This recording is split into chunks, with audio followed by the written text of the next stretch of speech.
and welcome to Cover Story. Today we're in conversation with RSS leader Ram Madhav, former BJP General Secretary also. But today I'm going to be talking to him about one of his books that he's written. His latest book is The Hindutva Paradigm. In fact, I've got it with me. He talks about integral humanism and the quest for a non-Western worldview. It's a very relevant topic actually in today's days and age. And also, he argues in the book that really two lines of thoughts have come out of India. One is Gandhiji's Ahimsa, and second is the integral humanism of Deen Dayal Upadhyay ji. But before I get into this, Ram Madhav, I want to just ask you a bit about the current times also, which in a way is integrated.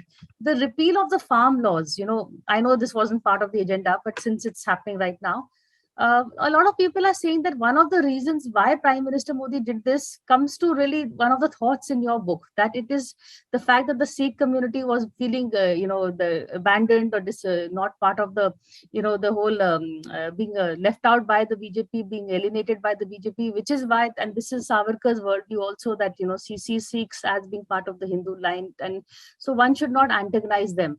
Was that the reason for repealing the farm laws?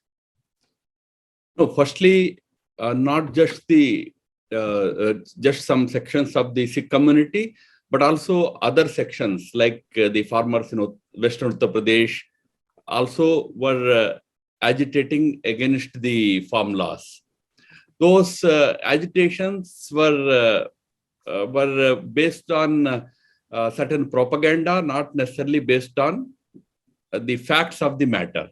Mm-hmm. Nevertheless, probably government in its wisdom decided that since one significant section is not willing to buy the arguments of the government, which is that, these bills are in favor of the farmers.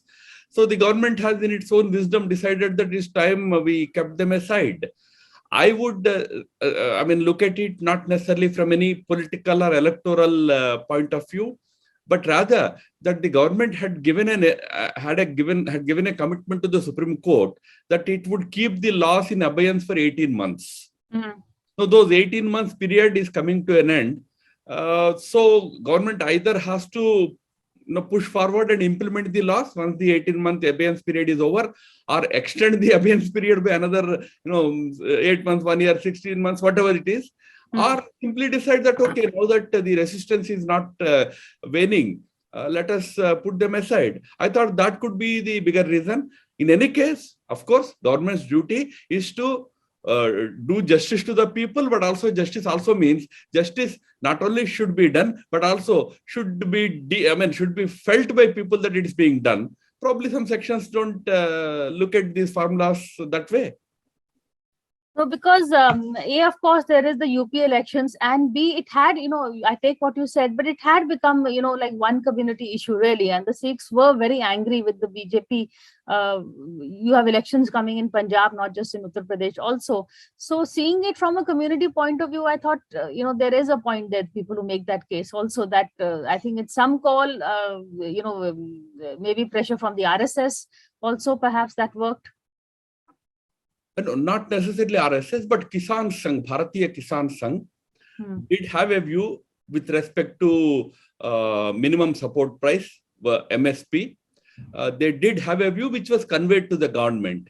Not that these organizations of, affiliated to Sangha are having any blanket opposition to reforms. They have always been very open to necessary reforms in farm sector.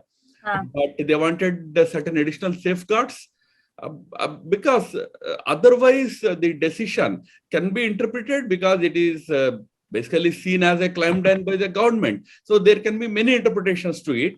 But I only look at it as a necessary step to be taken because that 18-month period was coming to an end.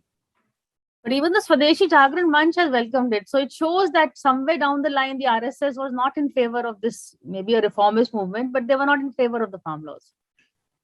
No, that's why I said, no, this can be looked at, this decision of withdrawal can be looked at by different groups differently, whether they are part of the Sangh Parivar or outside groups. But as a person who has gone into the details of the bills, I always believed that they were very much needed for our country, for our agriculture sector. India's agriculture sector needed a major reform. It has become a very highly unincentivized type of activity. And on this activity, a massive population is dependent today. So there was a need for certain major reforms. Prime Minister had attempted those reforms. It's all right. He himself has agreed in his televised speech that he could not convince all sections.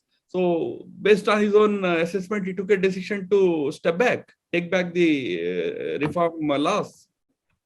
So what does this say about the image of the Prime Minister? He's been seen as imposing harsh decisions, but which he felt were good for the country, like demonetization.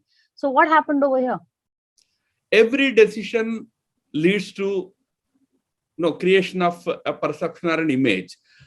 This decision also will certainly lead to probably demystifying certain things, like he is a very harsh or a hard agenda pursuer and all that. It shows that he is flexible when it comes to listening to the voices of aggrieved sections. He would be willing to take a step back also. That is the kind of probably perception correction that will happen through this.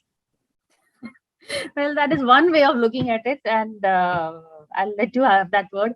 But you'd also written in an earlier article something about difference between a democracy and a mobocracy. Where you said where a majoritarian, government comes to power, and this is not just a social majoritarianism; it's now a political majoritarian government also. So, and in your book, in fact, you talk about how Ambedkar had warned that minorities are an explosive force. If it erupts, then it can, actually blow up the whole fabric of the state. And elected institutions need to keep that in mind.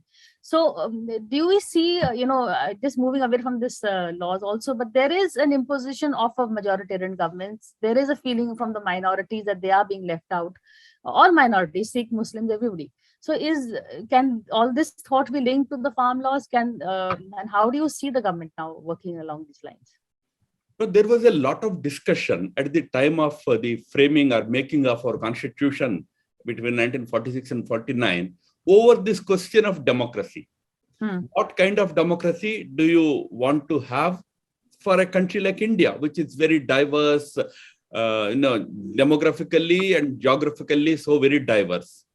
So, of course, one common understanding of all the leaders was that we should only opt for democracy and no other form of government. That included those who are outside of it, like Gandhiji and Deen Dayal Upadhyaya also. But the view of people like Gandhiji and Deen Dayal Upadhyaya was that India's democracy should represent the voices of the last man on the street also. There should be space for the opinion of everybody and anybody. In fact, Gandhi's view was that, in my view, democracy should be that where the last man should have equal power as the first man. I mean, that was his view of democracy. And Deen Dayalji's view was that although we form governments based on the basis of majorities in the House, the functioning of the government should be on the basis of consensus. So he emphasized on the principle of consensus building. Gandhiji emphasized on the principle that every voice should have a reflection in government's functioning. So both are very important, very relevant. And I think that the present decision of the Prime Minister, irrespective of this whole minority-majority debate, should be seen from that prism. He tried his best to build a consensus. He deputed 2 of his ministers to hold talks. Several rounds of talks have taken place, but they did not yield results. Finally, listening to the voices of a section of the farmers. Remember, India has millions and millions of farmers. Only a section of them from Punjab and Western Uttar Pradesh were protesting. Yet, their views were also taken into cognizance, taken into account, and a decision of this sort was taken. There is a corollary to that, which we are seeing happening, that now there is a view that if you protest, then somewhere, you can force a government to reverse a decision. Now we are seeing people again, overseas again, raising a protest for CAA. So has that had a bad effect on, the BJP view of governance? some people could get emboldened. Nobody can deny that. When government is seen as stepping back, some people could get emboldened and try out other things also. And government has to find ways of tackling those issues. Again, I said, as farm laws for many of us were for much needed reforms, CIA and other decisions of this government were also very, very important decisions and very, very necessary decisions taken at an appropriate time.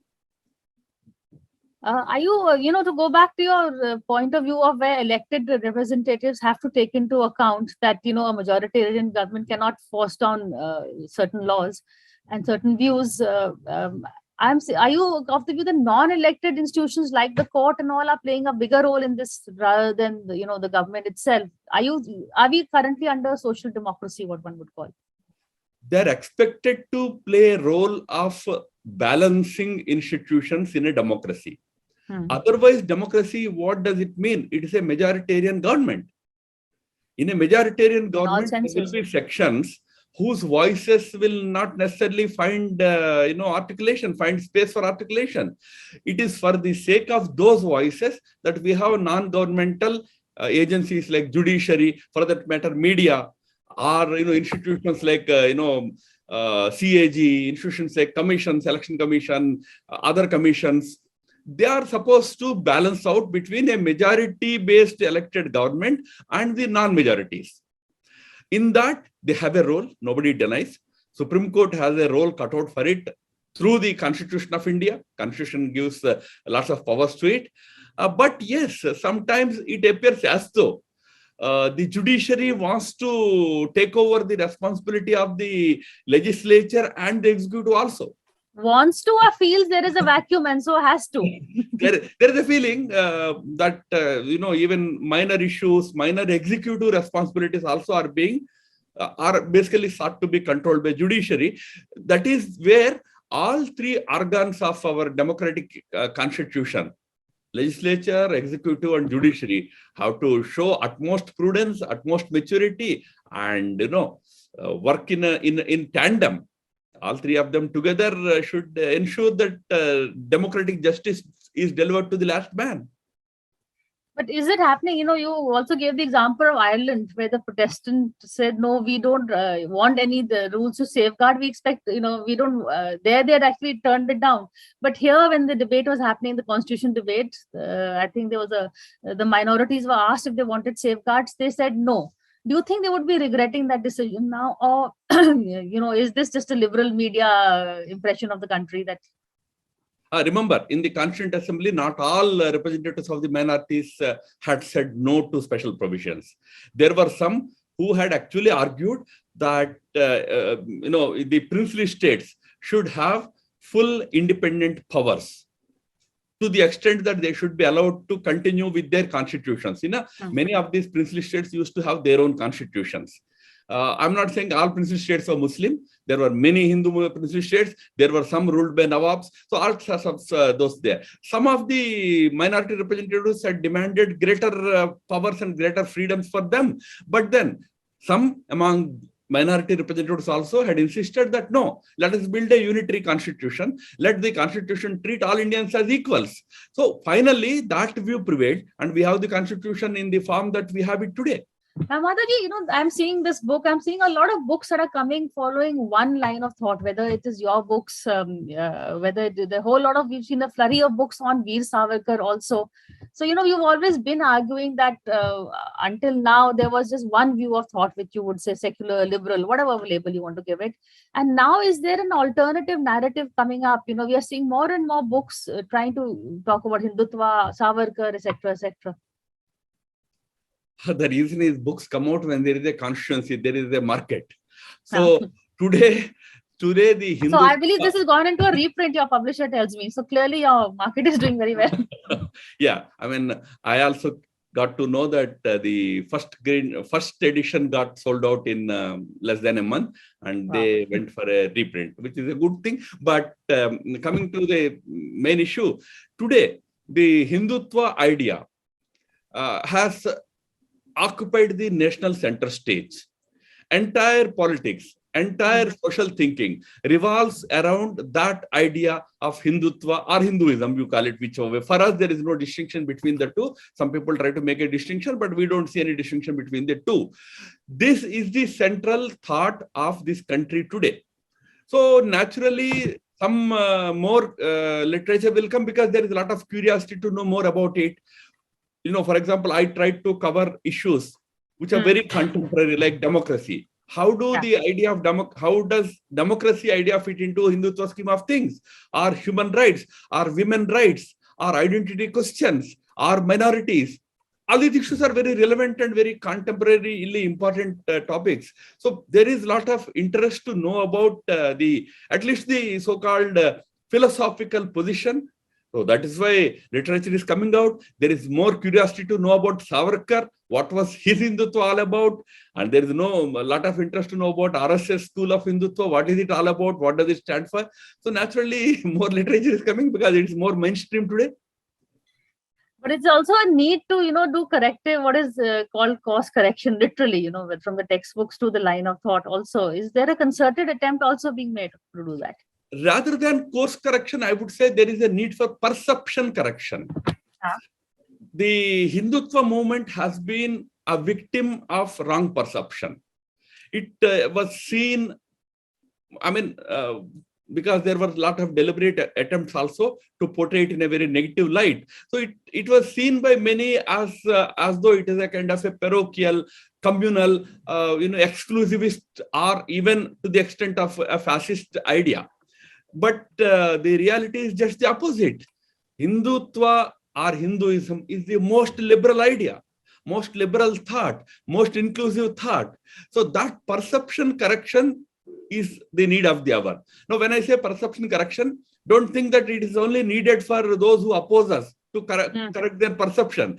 Some of our own people who probably have a different understanding of Hindutva, as it's an exclusivist idea, they also should amend their thinking. They also should realize that no, that is not Hindutva. Exclusion is not Hindutva. Hate is not Hindutva. It is inclusion, oneness, unity, that is Hindutva.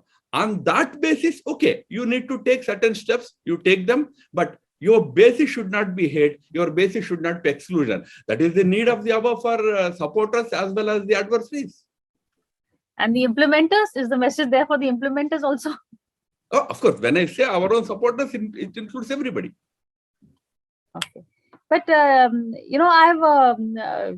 remember you in 2018, you wrote something, I think 2018, on where you said that this was the Glasnost movement for the RSS. And I think a lot of people say, does this mean a total restructuring, etc.? What you meant was not perestroika, but more openness rather than restructuring. Now we have Mohan Bhagwat also reaching out.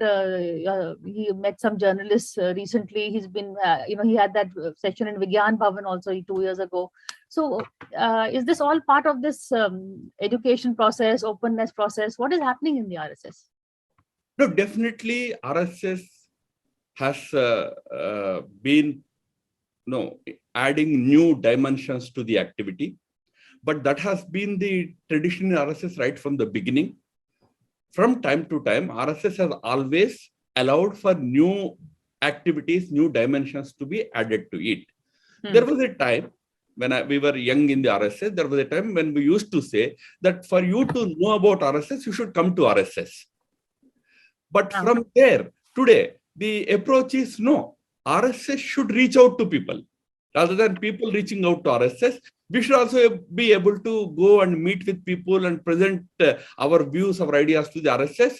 Under the present chief, Sri Mohan Bhagwatji, that kind of reaching out, that kind of openness has increased definitely. And it has picked up a greater momentum. You see him interacting with various sections of the society. And he today visits the houses of non-RSS people, eminent people in the society, which we call as Visesh Samparka. The objective is that let there be more transparency about the organization, more openness. People who have misconceptions because they cannot come to the RSS all the time, they may get influenced by various ideas, various kinds of propaganda. But here is RSS, which is now ready to go to them directly, present its views openly. that kind of openness that has come about in the last, I would say, 10 to 15 years is certainly helping the organization, especially we were talking earlier about perception correction. So in that, the correction of the image in that, it is definitely very helpful. And in the process, he meets with journalists also. But, sometimes these big things become a little controversial, as though, journalists should not meet anybody. But the very work of journalists is to meet with people. Mm-hmm. So if they meet with RSS leaders, why this whole, some kind of negative propaganda in the media, I don't understand. If he is ready to talk, let people go and talk to him. Yeah, no, because he doesn't do it normally. If a person who's always reaching out is fine, but someone who suddenly decides to reach on, then the question is there a reason, the timing, the agenda? That's when these questions come up. No, actually, it's not now sudden anymore. Oh, I would have agreed had it been 10 years ago if somebody said he's suddenly meeting. But since 2009, since when he became the Sarsang Chalak of RSS, Sri Bhagwatji has been meeting various sections of the people, including, ambassadors, diplomats, even those sections. I mean, basically, those outside of India, they also come and meet him. That greater openness has come in the organization. So I'm only trying to say that just as Bhagwatji is reaching out to people, as journalists, it's your part of your work to reach out and meet with people. From your point of view, it need not be seen as controversial. That's what I'm saying. No, welcome, but surprising. Okay, that's the word I would use, not controversial. But what does the RSS stand, in terms of reforms? Because you said that, I think somewhere you said, liberalization is the forerunner of capitalism. So do you see liberalization, capitalism in the same dark brush area? Or would you say, for instance, we've had Panjanya actually taking on Amazon. So there is a view that RSS is not very pro-reforms or FDI or bringing in, let me just add a word to you said controversial or welcome. You see, those who were invited are those who like RSS openness, welcome it. Those who are not invited are feeling bad, so they are trying to make it as though it was an exclusive club which was invited. Maybe after some time, all other journalists also, those who are left out will also get invitation. Yeah, but you should not be preaching to the converted. No, you have to convert others. So no, that is not proper for you to say that they are all converted. They also must be doing their duty as journalists. So anyway, you see all these ideas of liberalism, capitalism, or for that matter, communism, which is a big pejorative word today. All these ideas. What is the ultimate objective of all these, ideologies, I would call it? The ultimate objective is to make man happy. That is what even Hinduism stands for. The ultimate objective of the economic activity should be happiness to people. But when we say happiness, it's not just the happiness of a select few. Happiness of the last man should be the criteria. In that, whatever externally support is possible, available that you can take, you please take it. RSS has never opposed it. In RSS view, whether it is Swadeshi or these days Prime Minister talks about Atmanirbharta, both do not mean shutting ourselves up from the rest of the world. It's about enjoying the benefits of our engagement with the outside world, but in order to make people, ordinary people, happier, prosperous, in order to create a prosperity at the grassroots. Towards that end, sometimes some issues will be raised. Nobody is against, e-commerce companies coming into India and doing their business. Those businesses also should help, economy at the grassroots. On that, some organizations have some concerns. Sometimes they raise them.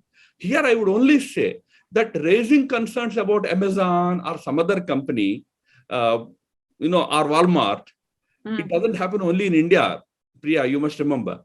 All over the world, these companies are subject to great scrutiny because sometimes their trade practices are sometimes malified. So scrutiny happens even in America. But where I also have some concern was when you start talking in terms of nationalist and anti-nationalist. that is a little, where we have to be a little careful. These labels are very easy to attach to anybody, to call somebody anti-nationalist, anti-India, etc. On that, we have to be very careful. That should not be very liberally used.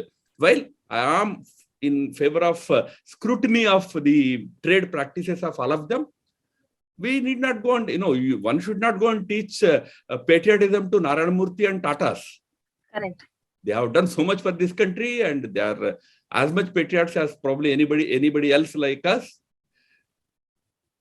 I think I really welcome your words, especially the statutory warning on not to just misuse labels, which is unfortunately, you may or may not agree with me, but that is what I see happening in the last 7-8 years, especially this attaching a nationalism label to every move that we make. Even vaccinations have become national, anti-national. I mean, these are the times that we are living in. I don't know if you'll agree with me or not, but it is a sad commentary on our times. Really. It takes in your stride. There was a time when everything used to be branded communal. Whatever is said to be branded as, anti-secular. Now, some people are turning the tables and branding everybody anti-national. This is a phase, it will pass off. But as I said, mainstream in RSS, we are never against any reforms. We are never against openness. Some caution, but within the, constitutional limits. Well, thank you. And I would really urge my viewers to read this book because I found it very interesting. It's really, it is a much needed book for the times we live in. And it explains everything very nicely and simply, which I hope today's interview also helped doing that. But thank you, Ram Madhavji, and all the best with your book. Thank you. Namaskar.